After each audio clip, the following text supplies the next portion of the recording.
Nuestro curso es de temática metafísica, como ustedes, por supuesto que lo tienen claro.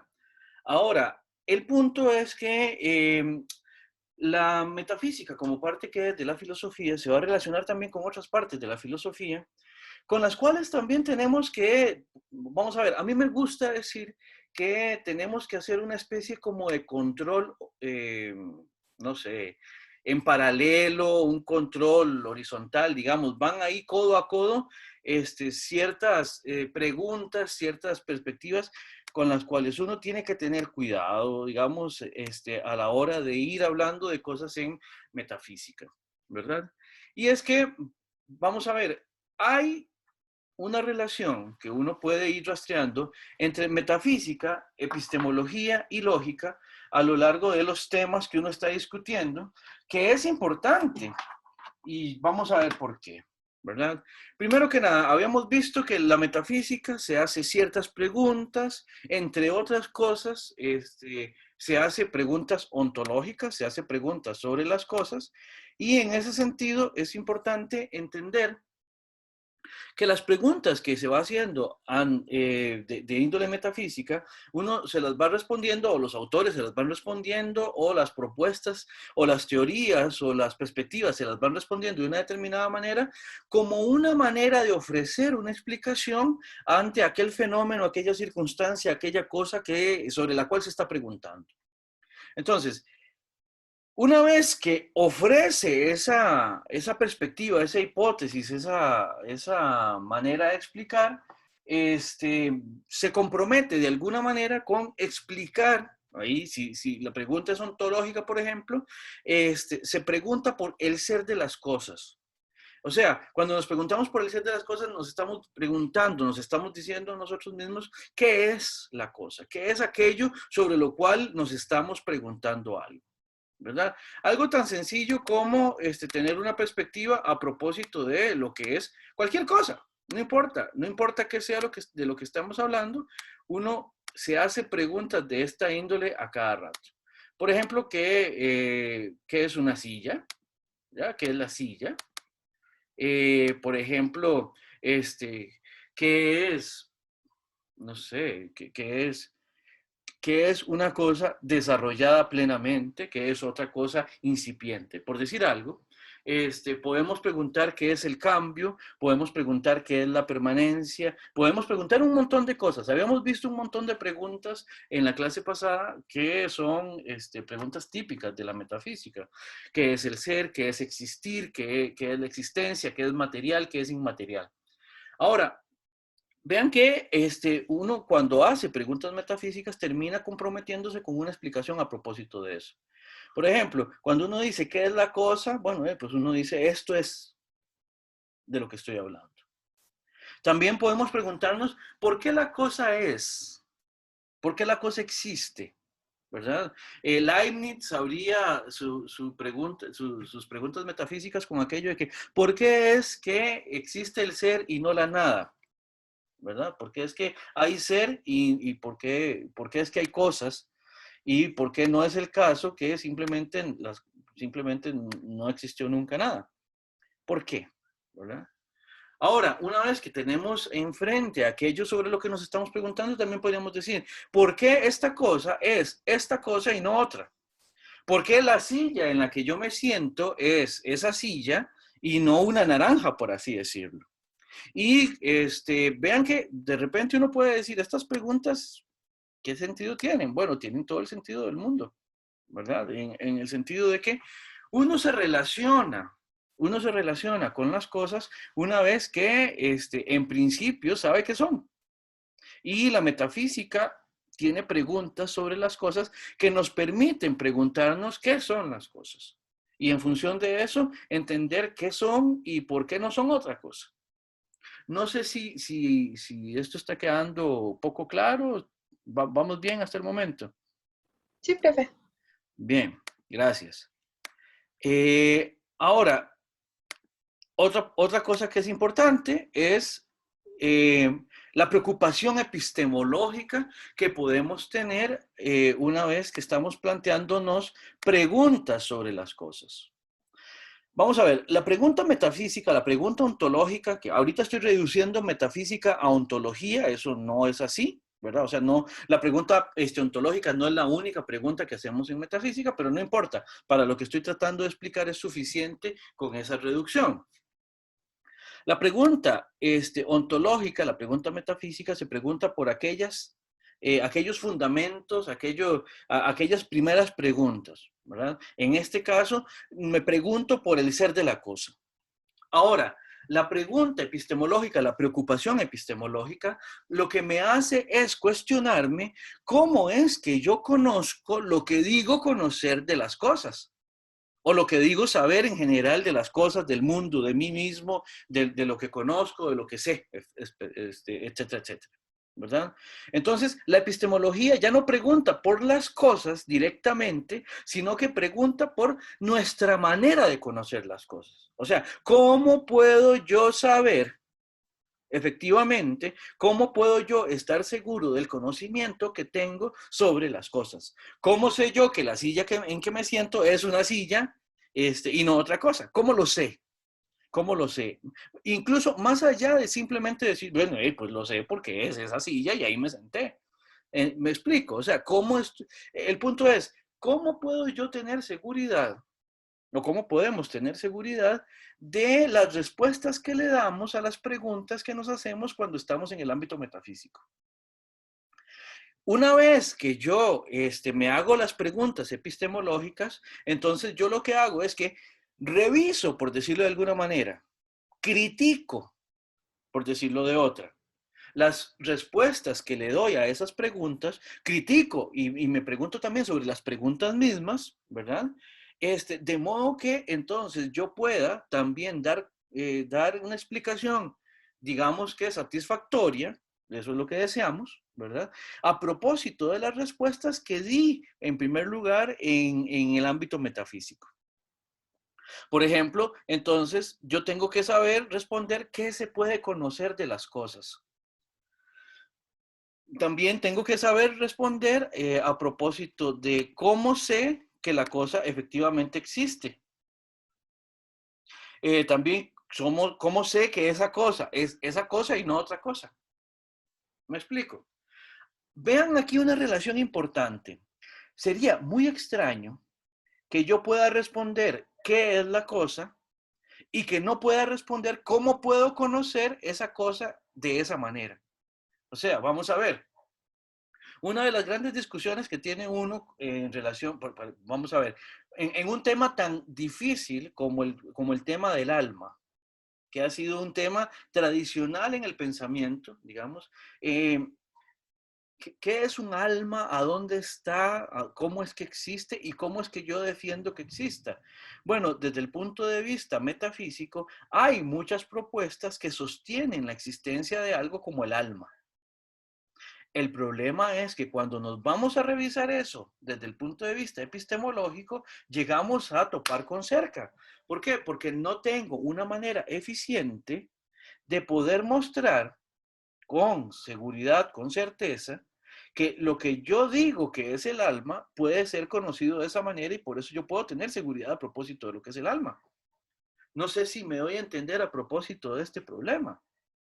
Por ejemplo, si nosotros decimos, el mundo tuvo un inicio, bueno, la pregunta es, ¿cómo puedo estar yo seguro de que el mundo tuvo un inicio? ¿Cómo lo puedo conocer? Son dos problemas distintos. Estamos en un curso de introducción a la mente. Perdón. Son dos problemas distintos, pero que se relacionan entre sí. ¿Se entiende esto? ¿Alguna pregunta hasta el momento? Yo tengo una, profe. Adelante. Entonces, esta parte ontológica vendría siendo como esa hipótesis o digamos ese origen que primero se trata como de dar y la epistemológica sería como tratar de explicar eso. O no Sí, necesariamente tiene que ser así. sí, ahora, no necesariamente hay que presentarla como que una viene primero y que la otra viene después. Ahorita, metodológicamente hablando, expliqué primero la metafísica y después la epistemológica. O sea, vamos a ver las respuestas o las propuestas metafísicas y después la propuesta epistemológica. pero en última instancia realmente van muy de la mano. No son en última instancia separables entre sí. ¿Por qué? Porque cuando yo estoy respondiendo a propósito de lo que la cosa es, obviamente que eso depende de la manera general en la que yo sostengo que se pueden conocer las cosas. ¿Por qué? Porque ese contenido mismo ya está en función de cómo es que yo entiendo epistemológicamente que se puede conocer algo.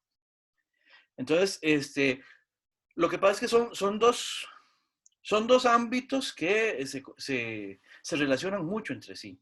De la misma manera, si yo digo, bueno, yo puedo conocer que esto, o sea, si yo puedo decir, vamos a ver, si yo epistemológicamente hablando digo, el alma es algo que no se puede conocer, entonces, yo desde el punto de vista ontológico también le puedo decir, entonces, cómo puedo yo caracterizar el alma? ¿Cómo puede usted caracterizar el alma si no me puede decir cómo es que puede llegar a ese conocimiento?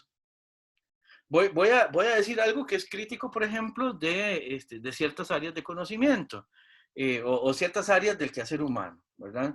En, en, en los seminarios de teología, por ejemplo, el otro día estaba hablando con un amigo teólogo, que él me contaba que él se dedicaba a dar cursos de lo que llaman neumatología. La neumatología en la teología es la teoría que trata de explicar o hacer teoría a propósito de lo que es el espíritu o de lo que serían los espíritus, ¿verdad? O sea, y eso implica todo un ámbito de interés para el conocimiento teológico. Obviamente, el conocimiento teológico no tiene las pretensiones epistemológicas que tiene la ciencia, por ejemplo.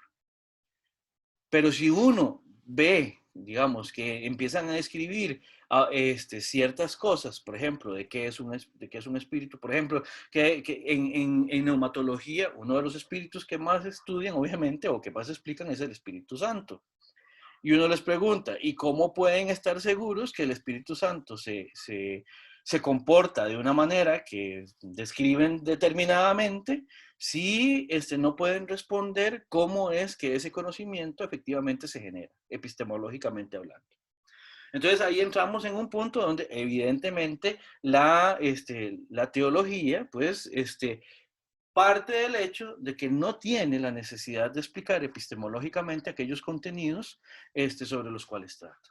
Ok, entonces si ese es el supuesto, ya estamos al tanto.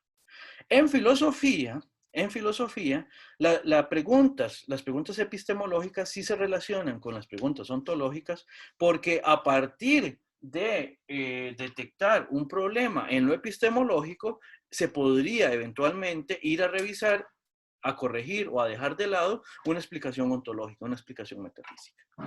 Y por eso es que este control es importante. ¿Se entiende, Francine? Sí, entonces, de alguna forma, o sea, sí hay una gran relación por el hecho de que si yo, por ejemplo, imagino esa silla, ¿verdad? Que ¿Sí? era su propio ejemplo, de alguna forma yo tengo como el concepto y sé más o menos cómo funciona, pero quizás a la hora de ponerlo en palabras o tratar como de comprobarlo, ¿verdad? Entra como esa parte epistemológica, pero no necesariamente tiene que haber una parte epistemológica. No, porque vamos a ver, también desde el punto de vista de lo práctico, yo puedo simplemente relacionarme con la silla, sé que la silla es esa cosa, no sé cómo la conozco, realmente no sé cuáles son los procesos, pero yo sí puedo probar, digamos, que esa silla es esa silla, en tanto que, por ejemplo, digo, ostensiblemente, vean, aquí la tengo, y me puedo sentar en ella, y entonces hago la muestra y me siento sobre ella, ¿verdad? Entonces, esa sería un poco la relación. Veamos ahora el otro ámbito que quería traer aquí a colación, que es el ámbito lógico. De la misma manera que decíamos que la metafísica es ese ámbito que se pregunta por el ser de las cosas, mientras que la epistemología es el ámbito que se preocupa por cómo es que conocemos las cosas o cómo es que conocemos lo que decimos que sabemos, la lógica podríamos definirlo, y esta manera de definir la lógica es de alguna manera kantiana, es que la lógica es, en cierto modo de pensar, las reglas que nuestro pensamiento sigue para pensar y también para conocer y eventualmente para explicar. Entonces vean aquí la relación. De nuevo, con la metafísica nos preocupamos por lo que era la cosa. Por la epistemología nos preocupamos por cómo es que conocemos efectivamente que la cosa es eso que decimos que sabemos de ella. Y desde el punto de vista lógico, lo que estamos introduciendo son aquellas reglas del pensamiento mediante las cuales estamos, por así decirlo, en la capacidad de generar argumentos adecuados para explicar tanto lo que en la teoría de la metafísica decimos que la cosa es, como también en la teoría de la epistemología decimos qué y cómo conocemos de la cosa. Entonces, la lógica en última instancia son reglas mediante las cuales organizamos el pensamiento argumentalmente de manera tal que podamos generar una explicación. Y estas tres obviamente se van a relacionar entre sí. Y tal como le decía Franchella hace un ratito, la metafísica, la parte metafísica, la parte epistemológica y la parte lógica de la explicación se combinan todas una vez que uno está hablando de lo que quiera que sea que esté hablando. Esto, Profe, sí, perdón la adelante. interrupción. No, no, no es Entonces, interrupción, adelante. la lógica se basa como en explicar lo que yo conozco de lo que yo respondí, digamos, por así decirlo, en la metafísica, en la epistemología. O sea, es como explicar lo que yo sé o cómo es que yo, ese conocimiento ante esas respuestas. Sí, vamos a ver, la lógica, Fiorella, ¿verdad? Sí. Ok, la lógica en lo que consiste más bien es en una variedad de reglas mediante los cuales el pensamiento procede. Y como el pensamiento procede de esa manera, nuestro conocimiento también procede de esa manera. Entonces, la lógica lo que es, de alguna manera, las reglas mediante las cuales se encadenan de manera adecuada los contenidos según los cuales explicamos las cosas. Entonces, por medio de eso podemos explicar tanto lo que decimos que las cosas son, como lo que decimos de cómo conocemos las cosas. ¿Mejor, Fiorella? El profe, listo. Gracias. Perfecto, con todo gusto. ¿Alguna otra pregunta? Sí, profe, ¿se escucha? Sí, sí, Fabricio, adelante. Perfecto. Entonces, digamos, si yo tuviera mm, un objeto de estudio, por ejemplo, no sé, am, un mineral, digamos, ¿verdad? Sí. Entonces, yo utilizaría la metafísica para entender o sea, cuál es el ser de ese mineral, qué es lo que puede llegar a ser, qué es lo que ya es, o sea, el ser en potencia, ¿verdad? Uh-huh. O ese tipo de cosas. Pero con la epistemología yo demostraría cómo es que llegué a las conclusiones que tengo, digamos, de qué es el ser, qué es lo que puede llegar a ser, eh, qué no puede llegar a ser, digamos, con respecto a un mineral, ¿cierto? Sí. Sí, ahí lo que le diría es, obviamente esto está en función de los contenidos que nosotros estamos estudiando. Obviamente aquí, y también por eso es que presenté la parte metafísica de primero. Vamos, uno puede generar preguntas y teorías epistemológicas sin nunca hacerse tan siquiera una pregunta metafísica, por decirlo de alguna manera. O sea, vamos a ver, Ah, ok, ok. uno puede, por ejemplo, hacer ciencia y de alguna manera darle la espalda a la filosofía y a la metafísica.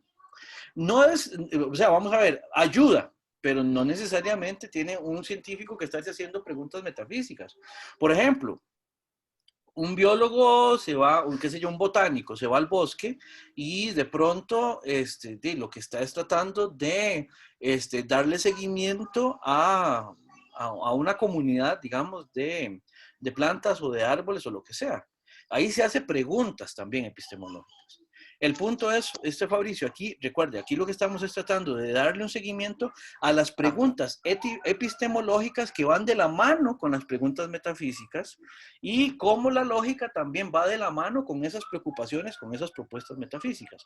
Ahora, habiendo dicho esto, sí, efectivamente, usted puede estar estudiando un mineral, cualquiera que este sea, y a partir de ese mineral, de pronto pueden surgir preguntas metafísicas. Cuando estas surgen, entonces, tanto las preguntas epistemológicas como las preguntas metafísicas que usted se ha ido haciendo deberían ser correspondientes entre sí, deberían ir de la mano. Ese es el punto. Ajá. Entonces, de igual manera, no es necesario, digamos, ok, ya tengo como la parte epistemológica, digamos, si estoy investigando, no necesariamente tengo que postular todo en premisas y conclusiones, digamos, como en la lógica. Eh, Bueno, es que la lógica no se trata solo de premisas y conclusiones. O sea, vamos a ver, usted no solamente, usted no es que, digamos, anda en el bosque de nuevo y anda Sí. haciendo silogismos a propósito de los Ajá, cedros amargos, ¿verdad? No, no, ajá, pero ya solamente la cuestión de taxonomía, por ejemplo, la relación que hay de géneros a especies, eso son relaciones lógicas también. ok, ok. Eso tiene que ver con reglas de cómo pensamos, cómo clasificar también son reglas de pensamiento. Eso también tiene que ver con la lógica. Ajá, pero digamos, en conclusión, la epistemología no tiene que seguir un orden, como usted dice, con la metafísica y tampoco con la lógica, digamos. Eh, no Aunque estaría conscientemente, implícita la lógica. siempre lo va a llevar implícito, sí, Ah, ok, efectivamente. ok, Sí, efectivamente. entiendo. Bien. ¿Alguna otra pregunta? Sí, honestamente no me quedó como del todo claro la diferencia, o sí, la diferencia más marcada que existe entre la epistemología y la lógica. Ok, También porque leyendo las preguntas se ven bastante similares. ok, perfecto. Valentina, ¿verdad? Sí, A ver, Valentina, vamos a ver. Una pregunta epistemológica básica es, por ejemplo, ¿cómo puedo yo conocer a partir de los sentidos? ¿Verdad? ¿Qué sé yo? ¿Cómo es que qué sé yo, la parte visual aporta para el conocimiento? ¿Cómo es que la parte olfativa aporta para el conocimiento? Y así yo me puedo hacer preguntas sobre los sentidos, ¿verdad?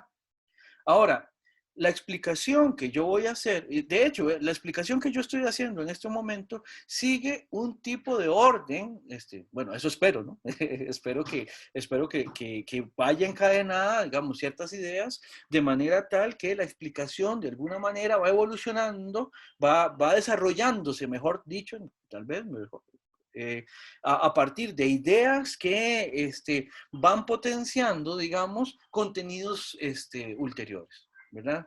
La primera pregunta, a propósito de cómo conocemos con los sentidos, eso sería una pregunta, digamos, de índole epistemológico. ¿Cómo conozco?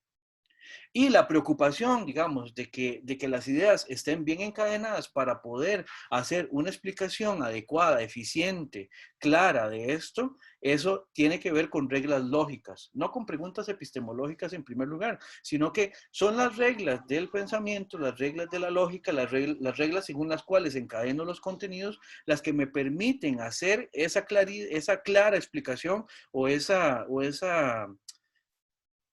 ese adecuado transcurrir de las ideas para explicar aquello que descubro una vez que estoy respondiendo a las preguntas epistemológicas que me hice. ¿Mejor? ahora sí. Gracias. Claro, qué dicha, qué bueno. Profe, Adelante. disculpa, entonces básicamente a la hora de que yo estoy epistemológicamente dando una explicación o estando como en la parte metafísica, igual tratando como de expresar eso, el hecho de que yo ya racionalmente está dando una explicación, de esa forma la lógica llegaría como a relacionarse allí. Ahí No se necesariamente. evidencia una lógica, sí. Sí. Perdón, la interrumpí. Muchas gracias. Con todo gusto. Bien, entonces, estas relaciones las vamos a seguir explotando a lo largo del curso. Y por eso es que me interesaba dejar esto. Es una especie de aclaración. Y por eso quería empezar la clase con esta primera parte. Veamos ahora la segunda parte de las nociones generales que nos van a servir para el curso. Bueno, aquí vamos. Veamos dos conceptos que son importantísimos en metafísica. La primera es la noción de necesidad y la otra va a ser la noción de contingencia. La necesidad tiene que ver con aquello que no puede ser de otra manera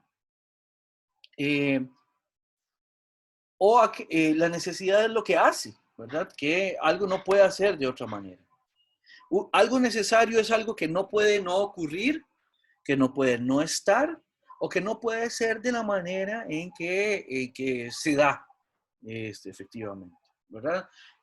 Los ejemplos típicos que yo utilizo en relación con este tipo de conceptos es, por ejemplo, en un triángulo, necesariamente vamos a tener tres ángulos, vamos a tener tres lados, ¿verdad? Y necesariamente vamos a tener una suma total de ángulos internos, por lo menos en geometría plana, de 180 grados.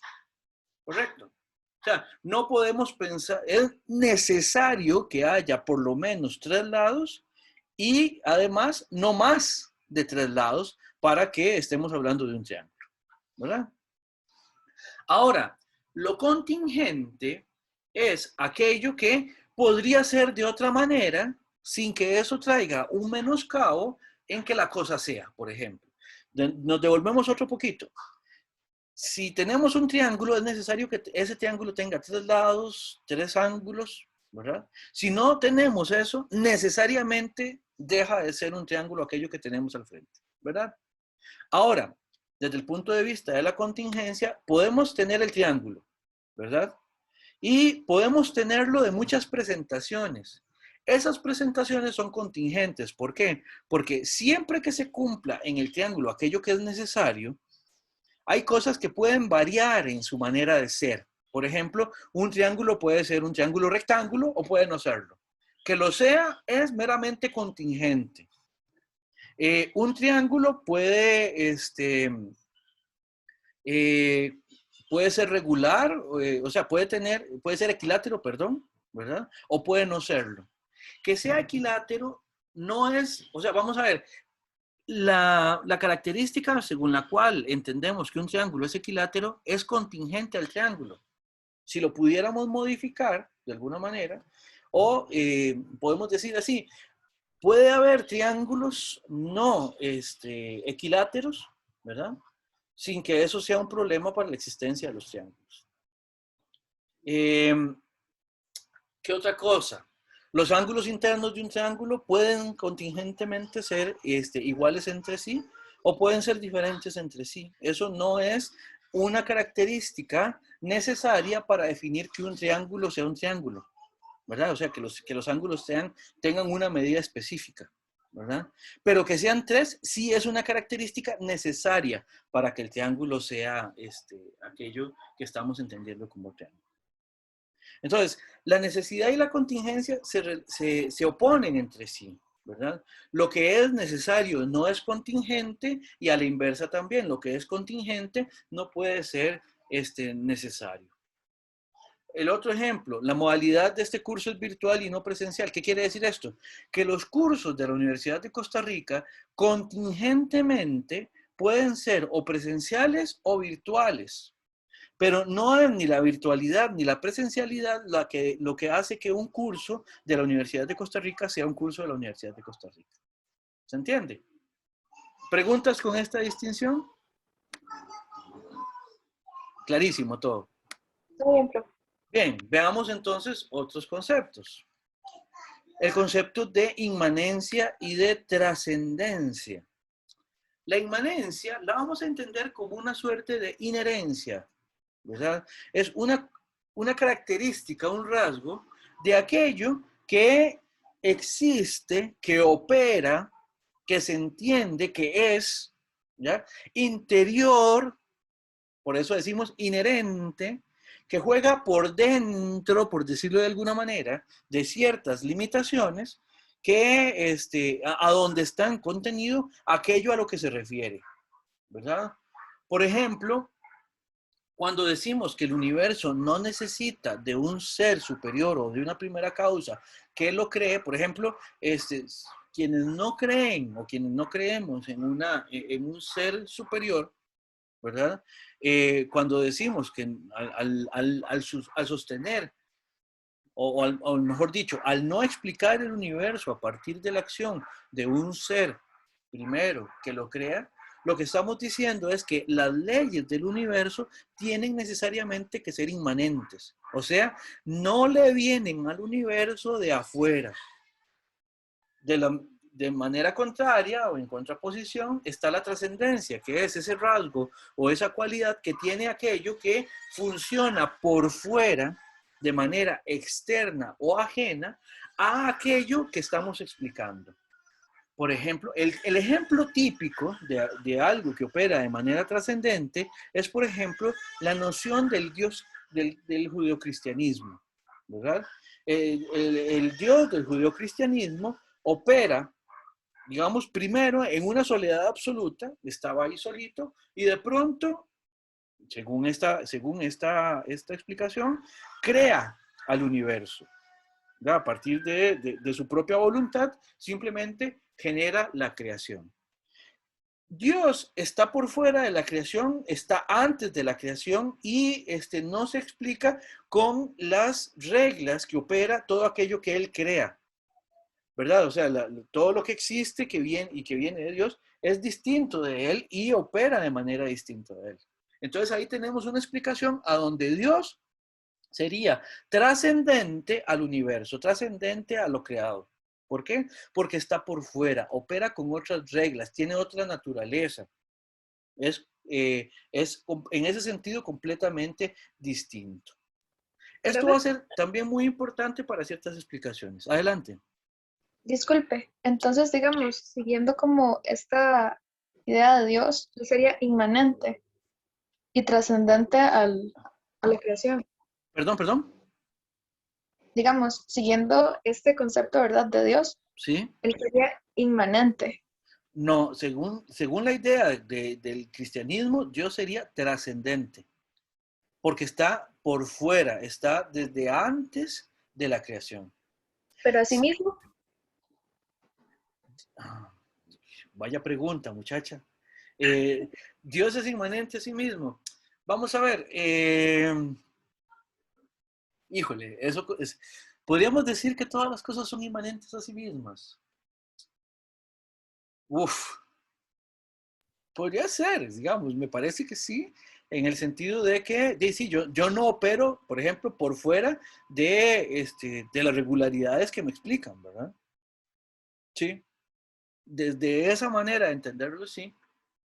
Porque también la inmanencia y la trascendencia me ponen en relación con de dos entornos posibles de ocurrencia de cosas, ¿verdad? Por ejemplo, cuando decimos que está afuera o adentro de, ¿verdad? Estamos haciendo de alguna manera una comparación en función de un límite, de una delimitación, sí, de una determinación. Muy buena pregunta, Pero, Marcela. ¿por Dígame. qué el Big Bang es inmanente, pero Dios en sí mismo no podría ser inmanente? Vamos a ver. Digamos, profe, no se podría decir, digamos, Dios es inmanente con el Hijo, el Padre y el Espíritu Santo. Ok, vamos a ver. Primero, voy primero con la pregunta del Big Bang. Vamos a ver, el Big Bang, si usted lo ve, propiamente hablando, el Big Bang se explica como una singularidad. Ya incluso hay ciertas explicaciones que van más allá y que explican al Big Bang como una manera de entender lo que está sucediendo en el universo cuando eso ocurre. Pero vamos a ver, cuando el Big Bang se hablaba de él como una singularidad, simplemente podríamos decir que la inmanencia sería todo lo que ocurre a partir de ese suceso. El Big Bang como tal incluso opera con reglas de las cuales no teníamos conocimiento, porque no teníamos todavía las herramientas para ir más allá de él, o sea, para poder decir qué era lo que estaba sucediendo como para generar esa explosión, sí, es lo que se llama esa singularidad, o sea, ese punto a donde estaba acumulada absolutamente toda la materia y toda la energía en un momento determinado, ¿verdad? Ahora,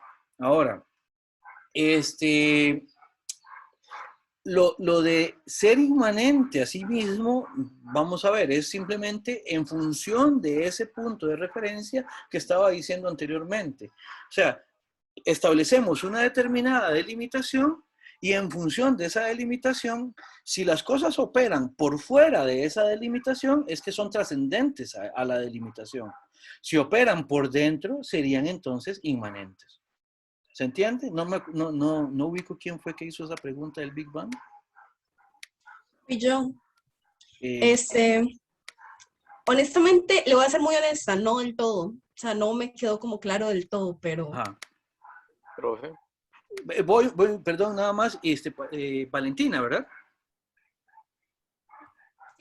Ok, vamos a ver, el asunto es, traten de establecer, para hablar de la trascendencia o de la inmanencia, simplemente establezcan la delimitación a partir de la cual se puede diferenciar el afuera del adentro, por así decirlo, ¿verdad?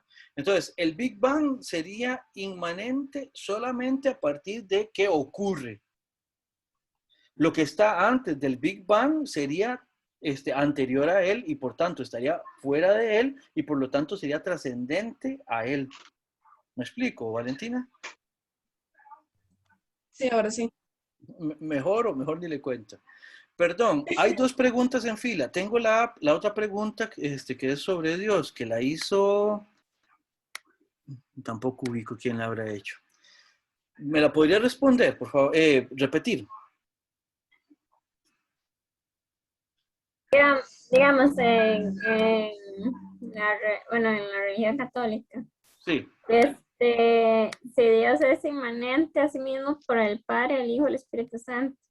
Sí, ahí, Mónica, más adelante vamos a ver, bueno, ahí, esa es una pregunta más teológica que otra cosa. Pero el punto es, en principio, si entiendo bien lo que sostiene la teología o la doctrina católica, Padre, Hijo y Espíritu Santo son la misma cosa. Entonces, lo que vamos a entender a partir de ellos es una relación de identidad que precisamente es un concepto que tenemos que clarificar ahora. Entonces, el punto es, según esta teoría, esas tres personas, que así le llaman, serían exactamente lo mismo, ¿verdad? Entonces, obviamente, no los distinguimos más que como una manera en que se manifiestan, hasta donde entiendo, ¿verdad? Pero en última instancia son exactamente lo mismo. Entonces, estamos hablando de lo mismo en cualquiera de las tres presentaciones, si es que la doctrina de la Trinidad tiene que ver con Digamos, eso. en la religión católica se dice que uno no existe si no existe el otro. Entonces los tres existen como si, ¿verdad? Sí, En uno. porque son lo mismo, porque son exactamente lo mismo. Si no, o sea, son tres personas de una misma cosa, según esa teoría. Ahora, entonces, Mónica, hagamos una cosa. Cuando veamos el principio de identidad, le vuelvo a aportar algo para la respuesta. ¿Está bien? Ajá. Perfecto. Andrew, ¿habías levantado la mano? Sí, eran nada más para preguntar una cosa rápida, que era, digamos, la inmanencia y la trascendencia, entonces siempre requiere un marco de referencia ya establecido. O sea, siempre es algo relativo a, yo soy inmanente relativo a esto, yo soy trascendente relativo a esto. Es correcto, y es en relación con, con la delimitación que les mencionaba. En función de eso es que se establece el afuera o el adentro, o sea, la inmanencia o la trascendencia. Sí, Ok, gracias. perfecto. ¿Algo más antes de pasar a otro concepto? Ajá, profe, yo lo que estaba diciendo nada más era como un ejemplo para ayudar a la compañera, Sí, tal vez, y ahí darme cuenta si yo estoy bien, ¿verdad? adelante. Sin identificarme con ninguna religión, ¿verdad? Porque Ajá, actualmente no me identifico, pero sí he conocido mucho. sí, adelante. Yo creo que en el marco de la Iglesia Católica es como que Dios es como una persona que hace un dibujo. Entonces, el dibujo es solo papel y carbón, digamos, y fue con lápiz. Y por lo tanto Dios trasciende el dibujo, porque Dios está hecho de otros materiales y de muchas cosas distintas que solo el papel y el carbón, ¿cierto? Sí, muy bien, muy buen ejemplo. Ok. Sin embargo, por ejemplo, hay otras religiones como los mormones, que es el apodo, ¿verdad?, que tienen, Sí. que ellos no consideran a Dios por fuera del universo, sino que consideran a Dios como un ser humano que llegó a ser Dios. Entonces, para ellos Dios sí obedece las leyes del universo, digamos, y no las crea, sino que las obedece. Ya. Entonces, en ese caso de esa religión, Dios no trasciende el universo, sino que es inherente al universo porque él tiene que respetar todas las leyes que en él existían antes de que, como que el universo existía antes de Dios, digamos. Y por lo tanto es inmanente. Ajá, para ellos es como un ser humano que llegó a tener tanto conocimiento, que llegó a ser Dios, pero siempre obedeció todo lo que ya existía. Hombre, Fabricio, pues tus ejemplos han sido muy clarificadores. Muchísimas gracias. Dale, gracias. Efectivamente, los ejemplos de Fabricio sirven muy adecuadamente para tratar de para clarificar lo que yo estaba tratando de explicar. Muchas gracias, Fabricio. ¿Alguna otra pregunta? Creo que todo bien, profe. Ok. Entonces, veamos otro concepto que es crucial para la metafísica. Vamos a ver, hay otra aclaración. Estos contenidos que estamos viendo ahorita como definiciones preliminares se van a desarrollar después en cada una de las propuestas que vayamos revisando, ¿verdad? No en todas, y no todos en todas, pero sí vamos a ir viendo ciertos contenidos a lo largo del semestre. Bien, veamos un par de cositas sobre el ser y nos vamos a la pausa. La noción del ser es aquella con la que nos referimos a todo lo que existe, a todo lo que existe. Podemos verlo desde un punto de vista completamente y absolutamente abarcante. Por ejemplo, cuando hablamos de el ser como la totalidad de lo que existe, o podemos también particularizarlo de modo que lo podemos ver en individualidades. Por ejemplo, el ser tiene que ver con lo que existe, la totalidad. O bien puedo decir que la silla, la mentada silla del ejemplo anterior, también es propiamente hablando un ser. Yo sería un ser también. La computadora con la que estoy transmitiendo ahorita es un ser también. Los audífonos que tengo puestos también son un ser, ¿verdad? Ahora, desde el punto de vista de la noción ser, se relaciona con todo lo que existe o todo lo que es. Cuando la pensamos como totalidad, es la idea más general que se puede concebir. ¿Por qué? Porque no quedaría nada por fuera. Cuando yo digo el ser es todo lo que existe, no queda absolutamente nada por fuera de él, ¿verdad? Por eso es aquello que ya no me deja absolutamente nada por fuera, ¿verdad? Ahora, como noción, tenemos un problema para definirlo, ¿verdad? Y esto tiene que ver con ciertos problemas desde la teoría clásica de la definición con Aristóteles, hasta, por ejemplo, ciertas objeciones que ponía Pascal o cosas por el estilo, según la cual decimos lo siguiente: cuando yo quiero definir lo que es el ser, tengo que utilizarlo, el ser, digamos, decir lo que es, para definir que siempre es lo que yo hago. Cuando quiero definir lo que algo es, utilizo su ser, ¿ya? Una silla, por ejemplo, cuando decíamos, una silla es un objeto, y ahí podemos meterle un montón de cosas. Podemos meterle características, podemos ponerle funciones o lo que sea, pero bueno, una silla es un objeto, podríamos decir ahorita, que sirve para tal cosa o que tiene ciertas características.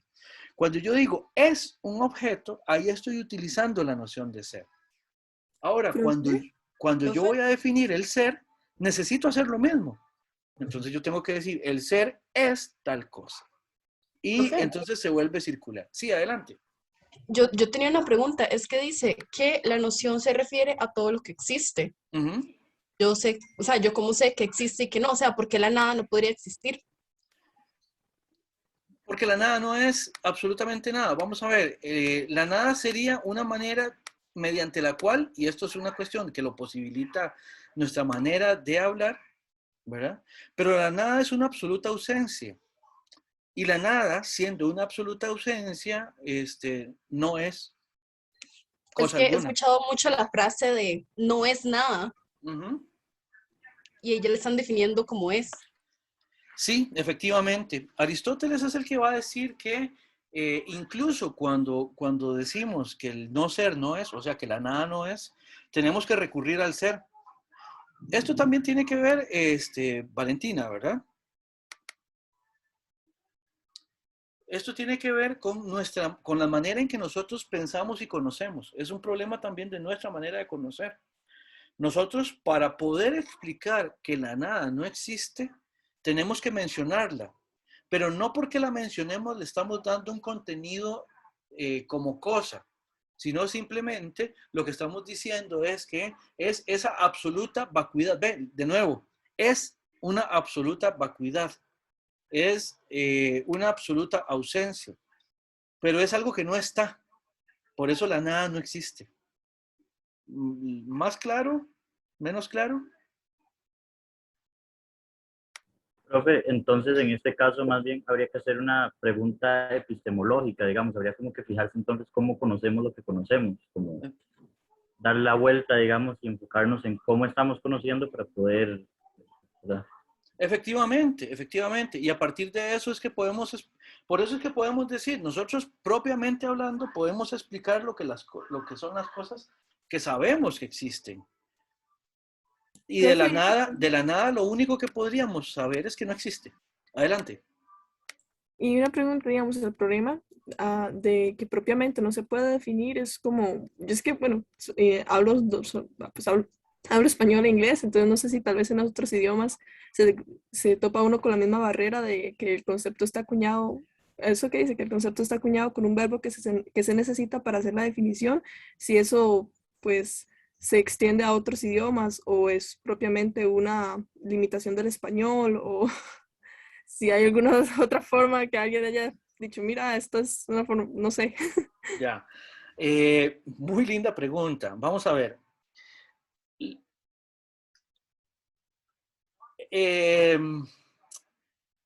Esto es casi que anecdótico, ¿verdad? Cuando yo llevaba cursos o mejor dicho, yo alguna vez fui asistente del curso de pensamiento hebreo que daba un profesor que bueno, ya no está en la escuela, ya de hecho murió.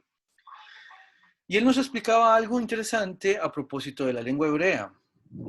Por ejemplo, la lengua hebrea no tiene el infinitivo de presente.